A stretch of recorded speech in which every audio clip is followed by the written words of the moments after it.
আজ ব্যথা কাল শক্তি। আজ যে ব্যথা তুমি অনুভব করছো, কাল ঠিকই সেই ব্যথা তোমাকে একজন শক্তিশালী মানুষ বানাবে।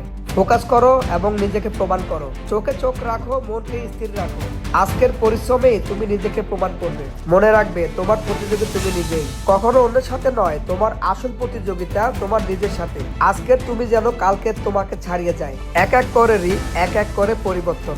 একটা রিপ হয়তো ছোট, কিন্তু প্রতিটা রিপ তোমাকে এক ধাপ এগিয়ে দেয়। মনে রাখবে, তোমার ছোট ছোট পরিবর্তন বড় ফল নিয়ে আসে। ফলাফল একদিনে আসে না, কিন্তু চেষ্টা একদিনও বাদ দেওয়া যাবে না।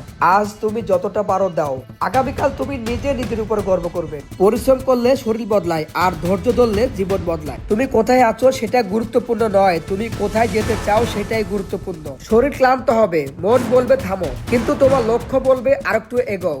আজ কঠিন লাগছে, ঠিক আছে। কঠিন জিনিস মানুষকে শক্তিশালী করে। নিজেকে বদলাতে চাইলে শুরুটা শক্ত হতে হবে, কিন্তু শেষটা হবে সুন্দর। তুমি আজ যা করছো তাই তোমাকে আগামীকাল তৈরি করবে। শক্তি জন্মায় না, শক্তি গড়ে তুলতে হয়। হাল ছেড়ে দেওয়া সহজ, কিন্তু জেতা জন্মায় লড়াই থেকে। নিজের পথ নিজেকে দৌড়াতে হয়, কেউ তোমার হয়ে দৌড়াবে না। নিজেকে বদলানোর ক্ষমতা তোমার হাতেই। আজ শুরু করলে কাল পার্থক্য দেখবে। নিজেকে বদলানোর ক্ষমতা তোমার নিজের হাতেই।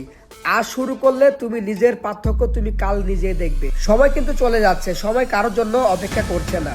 আজকের দিনের লড়াই কালকের দিনের ভবিষ্যৎ, এটা মনে রাখবেন সবাই। আরেকটা কথা বলি, যাদের মা আছে তারা মার কাছ থেকে দোয়া নেবেন, কারণ মার ভালোবাসা, মার দোয়া পৃথিবীর সকল শক্তির চেয়েও বেশি শক্তি।